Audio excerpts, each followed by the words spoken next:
15h30 à Gansoren dans la périphérie bruxelloise.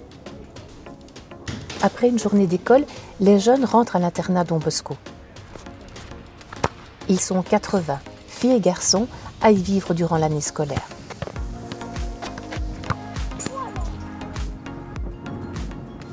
Sœur Anne-Flore, en quoi est-ce que cet internat est un petit peu différent des autres? L'internat n'a déjà pas d'école sur place, donc ça veut dire que tous les enfants, on a à peu près 80 enfants entre 6 et 21 ans, ils favorisent tous les écoles de Bruxelles, ce qui leur donne déjà un horizon plus large parce qu'ils sont en relation avec des tas d'autres enfants, des tas d'autres adultes tout au long de la journée. Et ça favorise aussi un retour à l'internat comme un retour à la maison. Même assez symboliquement, quand ils rentrent de l'école, après le temps de récréation, ils mettent leurs pantoufles, comme on pourrait le faire en famille. Après, une des spécificités aussi, c'est la mixité sociale, la mixité d'âge qu'on a, et puis la mixité de genre, puisque nous accueillons garçons et filles sur le site.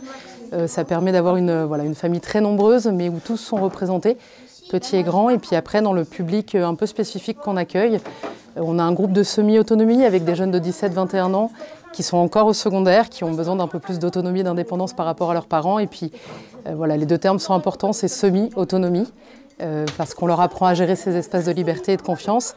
Et dans ce projet-là, on accueille également des migrantes, donc elles sont 6 que nous accueillons, qui viennent de différents pays du monde. Nous les accueillons à partir de 16 ans et nous essayons de faire le choix de continuer après leurs 18 ans à les accompagner le plus possible dans leur projet de formation et puis d'entreprendre un parcours de vie plus adulte.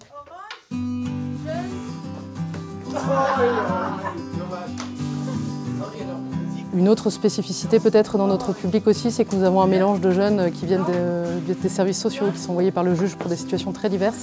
Et ça donne une mixité sociale très intéressante où les profils des jeunes sont variés. On a de plus en plus de jeunes qui ont des troubles de l'apprentissage, des troubles du comportement à l'école, qui ont un trouble de l'attention. Et c'est vrai que du coup, toutes les réponses qu'on met en place pour essayer de travailler là-dessus sont assez nouvelles et assez intéressantes à explorer. Le but, c'est que l'enfant se sente bien, qu'il puisse découvrir qui il est, qu'il prenne confiance en lui et qu'il découvre aussi la relation à l'autre. Et donc tout ce qu'on va mettre en place, alors c'est évidemment dans une vie quotidienne ici que c'est ancré, puisque on a tous les gestes qu'on peut avoir à la maison multipliés par 15, parce que les enfants sont 15 dans chaque groupe. Mais tous ces espaces-là, c'est là où l'esprit de famille, l'attention qu'on va porter aux jeunes, la mise en responsabilité, ce qui était le cœur de l'action éducative de Don Bosco, va le plus jaillir ici. Et c'est ça qui nous intéresse, quelles que soient les tranches d'âge que nous accueillons ici. Une autre chose importante pour nous dans l'esprit de famille, c'est le fait que petits et grands puissent vivre ensemble et se retrouver ensemble, alors dans des espaces parfois différents parce qu'ils n'ont pas les mêmes besoins. Et pas, si les petits de 6 ans se couchent à la même heure que les grands de 15 ans, je vais avoir une révolution chez les ados. Donc il y a des espaces séparés pour ça, mais un des défis, c'est de pouvoir répondre aux nouvelles problématiques scolaires que nous avons et auxquelles nous faisons face. Nous travaillons beaucoup avec les écoles et les enseignants pour ça, chacun dans son positionnement parce que nous ne sommes pas l'école, nous avons d'autres compétences à apporter, mais la complémentarité est assez essentielle. De pouvoir répondre aux besoins de chacun en termes d'attention. Ça, c'est un défi permanent pour chaque éducateur, mais encore une fois, comme en famille, quand une maman ou un papa a 3 enfants, il ne peut pas répondre aux 3 en même temps. Ici, ils sont 15, donc ça démultiplie un peu le problème. Et en même temps, ça leur apprend à patienter, ça leur apprend à entendre le besoin de l'autre, à faire ensemble, à s'autonomiser aussi, donc il y a des choses intéressantes. Ici. Donc combien il y a? Celle qui est ici. Pas de Brabant, flamand. Oui. Donc la pédagogie de Don Bosco a toujours bien sa place dans un monde moderne. C'est évident, plus que jamais. Alors Don Bosco, c'était déjà de son temps essentiel.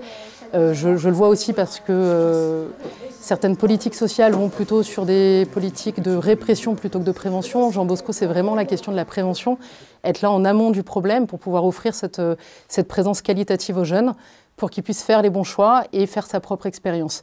Et on le voit aujourd'hui, ça fonctionne chez nous. Il y a, comme dans tous les lieux, des enfants qui font des bêtises. Plus l'adulte est présent avec le jeune, moins il en fait. Et quand il en fait, c'est la question de la relecture de la bêtise, et ce que faisait déjà très bien Don Bosco, quand on pose des sanctions, quand on reprend certaines choses, le faire vraiment dans un critère, une exigence du bien du jeune, avec amour pour le jeune.